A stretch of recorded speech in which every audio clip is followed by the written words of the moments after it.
Good morning, everyone. It is about 10:01 according to my time, so we're going to go ahead and get started.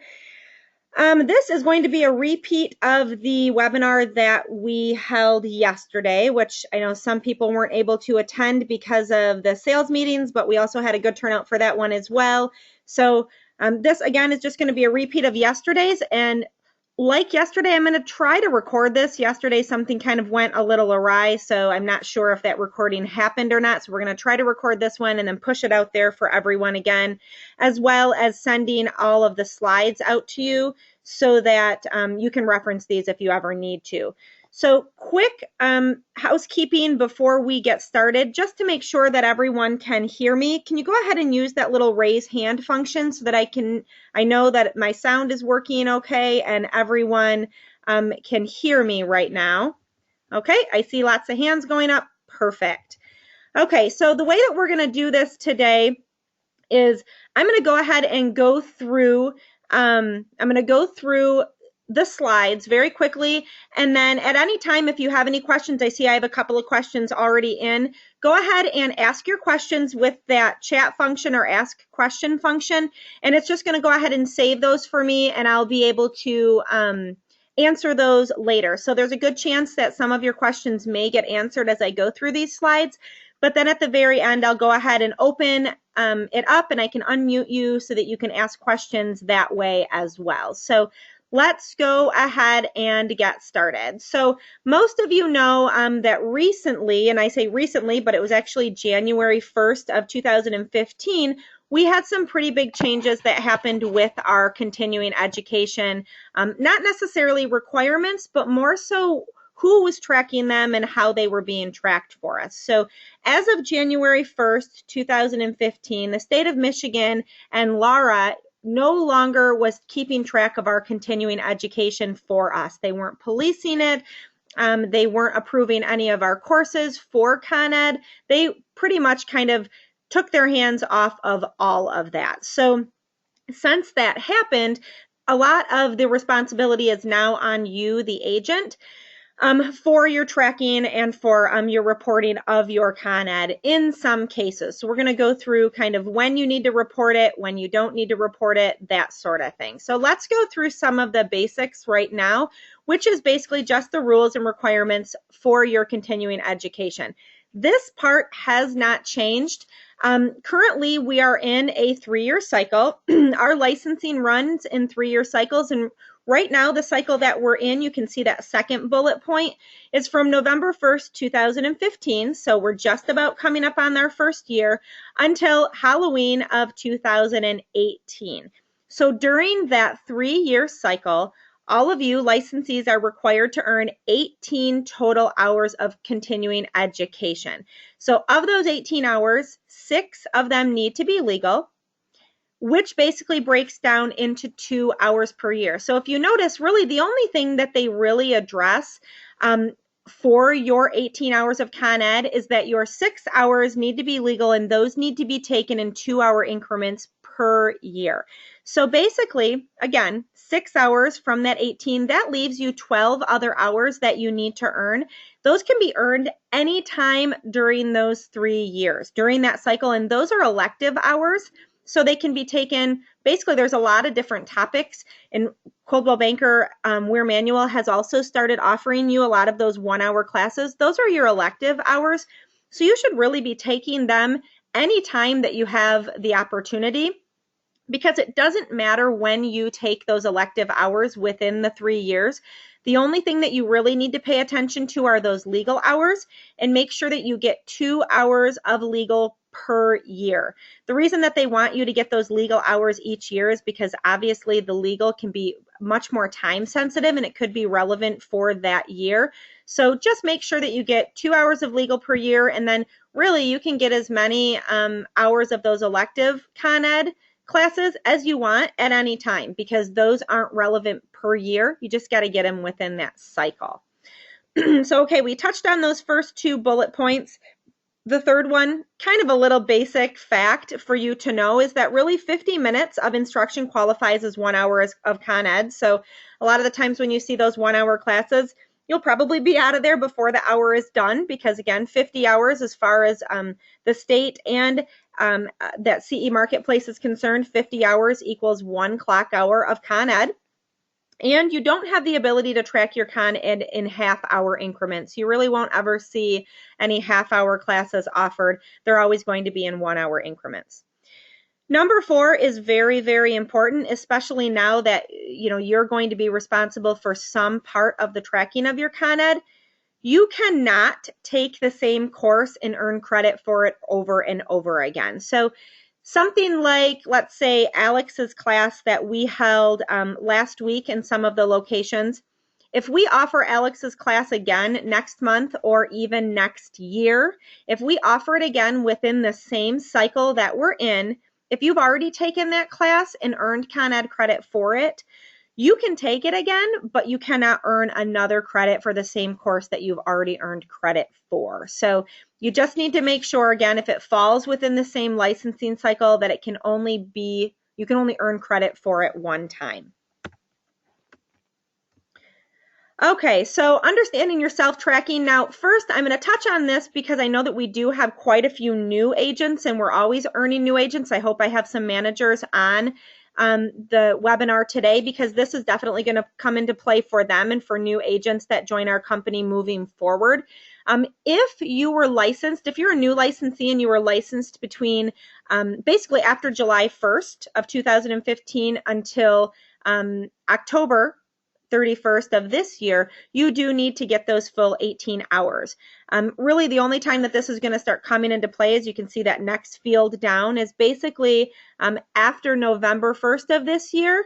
If they're licensed after November 1st until, you can see the date on there, the October 31st of 2017, they're not going to need to earn the full 18 hours for that cycle. It's basically prorated based on when they come in and when they're licensed within a licensing cycle. So this is a good chart to have handy for any new licensees that come in, so that they know how many Con Ed hours they're going to need to earn still within that cycle.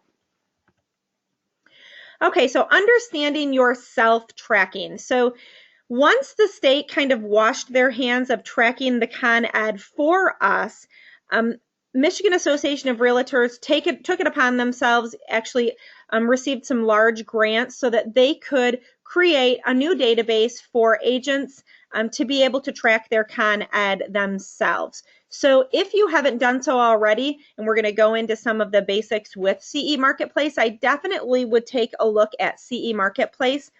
It's cemarketplace.net, not .com. So cemarketplace.net is the new website where you're going to be able to track your Con Eds, see what you already have, and also do the self-tracking if you need to actually self-report any classes. Couple of things to definitely make sure that you know: any classes that CBWM will hold for you and any Con Ed classes that we offer, all of our classes will be CE Marketplace certified. So this is an important thing to know, because anytime you take a class that is already CE Marketplace certified, you don't actually have to report your Con Ed. Everything is going to be done for you. So when you take any classes with us, we go ahead and report that Con Ed for you. You should receive a certificate in your email within 5 to 7 business days of you taking that class. Everything is done for you. So if you take a CE Marketplace class, you do not need to self-report. It's already going to be there for you. And then you do have the ability to take classes that are not CE Marketplace certified, and you're going to find this probably a little bit more and more. I do know that there are some instructors that have chose to not have their classes approved through CE Marketplace, and it doesn't mean that it's a bad course by any means. It just means that CE Marketplace, because those are not courses that were approved through them, they're not going to handle all of the tracking for you, and they're not going to handle the reporting for you. So this means that you're going to actually have to go to CE Marketplace and self-report that class that you've taken. So that's definitely a good thing to pay attention to. And when we get to the next slide, you'll see the CE Marketplace logo. I would just, if you're in a class, if you're in a Con Ed class and you're not sure, the instructor will know. So take that second and ask them if the class that you're going to be taking is CE Marketplace certified. And then from there, you're going to know if you need to, make sure that you report your class. Definitely, take a picture or store your certificate somewhere. The other thing that CE Marketplace offers by using their courses is that if in any case you're ever audited by the state to prove the Con Ed that you've taken, CE Marketplace will provide you with everything that you need to go ahead and make your way through that audit. So that's the other reason why it's a really good idea, if you can, to make sure that you're taking classes that are CE Marketplace approved, because it kind of, will help with any of the issues that may arise if you ever are audited. It's just kind of a safer way to take care of your Con Ed moving forward. Okay, so I'm going to go into the CE Marketplace kind of briefly if you're not already sure how to go ahead and register on CE Marketplace. So again, if you look at the top left-hand corner, there's the web address for the website, cemarketplace.net. And the only thing that you're going to need is your license number to move forward and to go ahead and get everything registered on CE Marketplace. So if you've already taken classes from CBWM and you've never went to CE Marketplace, what's really great about this is as soon as you register, you're going to be able to see those classes. We've already been tracking them for you, but until you turn your account on, essentially, you're not going to be able to see the classes that you've already taken. So you'll go, let me go back one slide. You can see at the top right, you see that little arrow pointing down on the register. So you would just go to the website, click on the register link to begin. And again, all that you need is your license number. Right here is where you're going to put your license number in. So that's going to be your state license number. It's not your National Association number, not your NERDS number. It's going to be the license number that's on your pocket card. And if you don't have that handy, which hopefully everybody does have that on them, you can see there's a little link at the bottom to find your license number there as well. So if you have multiple license numbers, which some of you do, just put in any license number that's associated with you, and it's going to bring up your account for you. So a key thing to know is that when you put your license number in for to register on CE Marketplace, it's going to bring up some results. It's going to try to match basically who you are. So you can see at the bottom of the screen, this person does not have an email address in. That's really important. So if you do not see an email address associated with your name, you are going to have to call CE Marketplace directly. The reason being is because when you select this result and say, yep, that's me, if there's not an email address, they can't send you the registration link. So you need to make sure that there's an email associated there. If you do see an email, go ahead and hit select, and you're going to go to the next stage, which is sending you this certificate, this registration completion information. And it's basically just going to be a link that basically certifies and acknowledges that, yes, this is me, and I want to go ahead and complete the registration process. So this would come to your email, and then you would just click on it, and it's going to help you complete the process. So there's exactly what you would do. You would put your email address in there, and you would copy and paste that link from your email, and you'd be able to move forward. So once you have your profile essentially turned on and created, you would select licensee on that home page. You can see there's three other options: instructor, a sponsor for a course, and then licensee, which is what all of you are going to use most of the time. And again, you're going to log in with your new credentials that you've just created. And this is going to be an example of what you would see when you log in. So a couple of things that I want to show you. Again, it says My CE Credits. Where it says your name, office license number, it would have your information there. And you can see there's a drop-down menu, and it's always going to default to the current cycle that we are in. So you see November 1st, 2015 through December, actually it should say October 31st of 2018. This is an old slide, so they probably haven't updated that. And you're going to be able to see any courses that you've already completed. So there's a couple of differences here, on the page. You see you've got CE Marketplace, the course history, and you see that this person has some courses there. And then you also see a little bit further down where it says self-reporting course history, where you can add any courses that were taken that were not CE Marketplace approved. So at the very top, you see this person has actually taken 4 different classes. All of the classes that show up in this area were classes that this person took that were CE Marketplace approved. So what's really great about taking classes that were CE Marketplace approved, again, you didn't have to report a thing. All of these were already put in here for you. And they actually also, if you can see over towards the right-hand side of the screen where it says certificate and there's these 4 little icons, it actually keeps a hard copy or a copy of your certificate. So if you ever need to print that again, if you are ever audited, everything is stored here for you and you don't have to do anything. Now, if you do want to do any self-reporting, let's say you took a class recently within this cycle that you earned a certificate for, but it wasn't CE Marketplace approved and you don't see it on that top list. All that you would have to do is click that link that says add self-reporting credits. A field is going to pop up where you're going to have to put some pretty basic information, the date that you took the course, how many credits that you were told you were given, if it was a legal credit or if it was an elective credit, how many hours there were, and also the course title and I believe the instructor. So you'll put that information there, and then those will show up further down at the very bottom of the page. And it also shows basically the summary of how many credits you have at this time. So again, just know right now, because again, we're coming towards the end of this year within the cycle, the only thing that you really, really need to make sure that you have are those 2 hours of legal. You can always earn those elective credits at any time, but the 2 hours of legal has to happen within this year. Coldwell Banker does have a legal class that's coming up in October. It's October 24th. I'm going to go ahead and send out that reminder still this week so that you guys can get that on your calendars if you still need those legal hours. That's going to be a 2-hour class. It's going to be held October 24th from 10 o'clock until noon, and it's going to be held at Grid 4. Which is the location that we've held multiple. We had our ninja training there.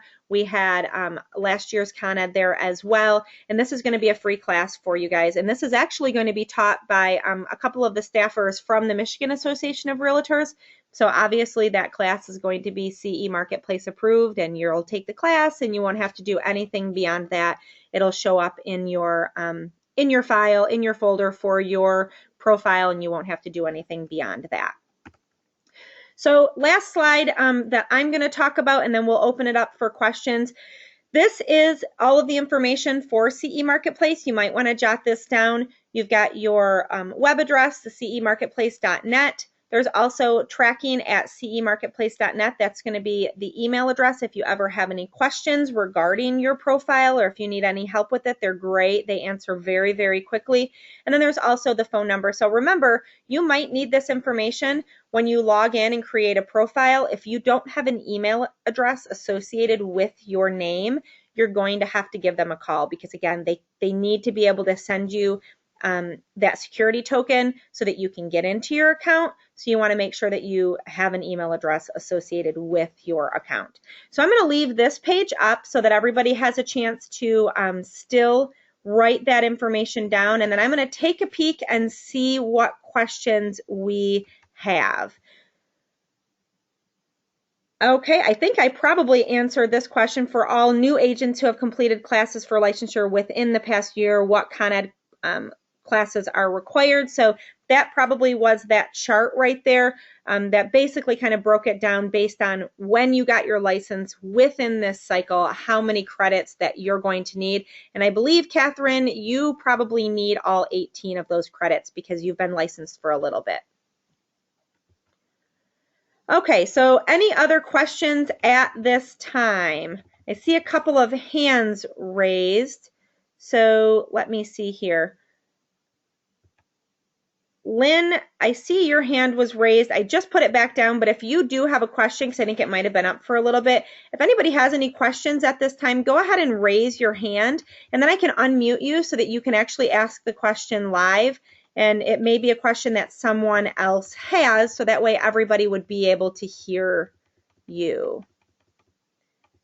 Let's see here. Oh, I see another question just came in. Okay, Andrea, will the Con Ed in Northville, I believe Northville office is still holding another Con Ed as well. They're going to actually hold a 6-hour Con Ed. Yes. Most of the time when you take 6-hour classes, if you ever take a 6-hour class, in most cases, those are broken down into the 2 hours that you need of legal and then 4 hours elective. So in most cases, the 6 should take care of you for this entire year. You shouldn't need anything else. Okay, any other questions? Give it just a second so you guys can raise your hands if needed. Okay, Andy, I'm going to go ahead and unmute you. So if you want to ask the question, you can go ahead. Andy, are you there? I am. Can you hear me? I sure can. Okay, what's your question? So on the legal training, it was a 3-hour class. 2 hours goes towards the annual requirement. That third hour, does that still go towards the total allotted time towards training, or do we need to so if account for that? Yeah, if you took a 3-hour, where did you take a 3-hour legal at? Nagpur. Okay. It probably helped satisfy your code of ethics training too. Is that what Yes. did? Okay. So a lot of the times that's what will happen. Typically, and so I'm going to kind of address another question and then we'll get back to yours. But a lot of the times, the code of ethics training, because right now there's a big push for everybody to get that fulfilled. It's a little bit different than the 3-year licensing cycle. Code of Ethics is actually mandated by the National Association of Realtors, and they do it every 4 years. So it's kind of hard to keep track. But so right now, sometimes you'll take classes and they'll actually satisfy your Code of Ethics requirements while giving you Con Ed, even though they don't necessarily go hand in hand. Con Ed isn't usually applied to Code of Ethics training, but you took a 3-hour class which helped satisfy your Code of Ethics training and also gave you 3 hours of legal then, right? Correct. Okay, so it's kind of a little bit of a gray area with those legal hours. Yes, it's going to bank another legal hour for you. So really, you only would need 3 more legal hours. But to be safe, if it were me, because they haven't quite fine-tuned the time sensitive part of the tracking, but it doesn't mean that they won't start. So if it were me, I would probably end up with 7 hours of legal, because I would still do, next year I would do another 2-hour legal, and then the next year I would still do another legal for that. So you can, that legal hour can kind of go either way, as long as you get a legal can go either way, but an elective can't go either way. Does that make sense? Well, I guess where my question is that additional hour, the third hour, does it apply towards elective hours Yes. or not? Yep. Yes, it would. Yes. So Okay. a legal hour can go either way. It can be counted as an elective or a legal, whereas the elective can only be an elective Con Ed hour. Okay. Okay. Okie doke. I'm going to go ahead and mute you again. Did you have any other questions? That's it. Thank you. Yep, you're welcome. Okay, so any other questions at all? I don't think I see any other hands up. No other questions have come in. So I'm going to go ahead and wrap the webinar up. If you think of another question that you have, or if you run into problems with your CE Marketplace or trying to find things, don't hesitate to shoot me an email or give me a phone call. Most of you know how to get a hold of me. The email is rwalker@cbwm.com. So go ahead and reach out to me if you have any issues. I would really recommend, as soon as you turn this webinar off, just go on CE Marketplace and register for your account. It's going to take you 3 to 5 minutes, and then it's done. And then moving forward, you won't have any issues. Oh, Don, actually, I see your hand just went up. I'm going to go ahead and unmute you. Can you hear me, Don? Yeah, I can hear you. What's up? Hey, I just to kind of get a gauge going forward, is the plan then to have the company still providing smaller smaller Con Ed opportunities throughout the course of the cycle, which would equal 6 hours, or are we going to change that up at all? Because right now we've been offering, we probably offered 6 total based on our individuals, the open house one, the home warranty, the title, the Alex's marketing, and then finally the legal Con Ed coming up. Right. Is that the plan, or are we going to actually have more than that for each year, or have 1 6-hour opportunities at all? So yeah, the last few years, obviously, we've done some company Con Ed where we've tied it into, charitable events. We did the Coats for Kids. We did the school supplies last year, which I think were all really, really great. We wanted to try things a little bit differently this year. So, I mean, I personally like offering still a 6-hour class. We just wanted to try things a little differently. I can say, though, I think next year, if we were to offer a 6-hour class, we probably would only offer it one time, one day, one location. We probably wouldn't do multiple locations. So, and then aside from that, we would still be offering all of the 1-hour classes. And yes, the library for those will continue to grow. We'll continue to add other Con Ed classes, in the mix. And then, we'll continue to put through like the home warranty and the title insurance 101s on a regular basis for new agents that are, coming into the company because they'll need that training, but then they also, can earn a 1 hour of Con Ed for that. So I would think this year, no, as a company, as CBWM as a whole, we're not going to offer a 6-hour class. I know some offices are doing things a little bit differently. Next year, what I would like to do is continue to offer all of these 1-hour classes as workshops, and then also probably do a one-day, one-time 6-hour class and have that opportunity there as well. Is there any thought into recording the 1-hour workshops and then making it an online option? It's the only reason that we haven't done that so far is it's a little bit different with the way that the classes get approved. And when you're watching them online, if they're not live, we don't have a system that guarantees, for example, that you watched the entire thing. Right. So that's the other part of it that, that's going to probably be a whole nother kind of set of problems, really, because we have to figure out how to do that. So for the time being, I would think that the classes will just be live and in classroom settings.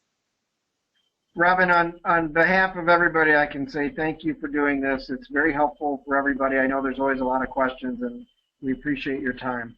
Not a problem. Well, if I can, hopefully, if this one recorded today, like I'm hoping it did, I'll go ahead and send this out, and then that way everybody can reference it later. And I'll put the slides in there as well. Okay, everybody, you guys all have a great Thursday, have a great Friday, have a great weekend. Enjoy this nice fall weather. I think it's a little rainy, but, it's kind of a nice break from the muggy, humid that we've had. So everybody have a great day. Reach out to me if you have any questions at all, and I will talk to all of you soon. Have a good one. Bye-bye.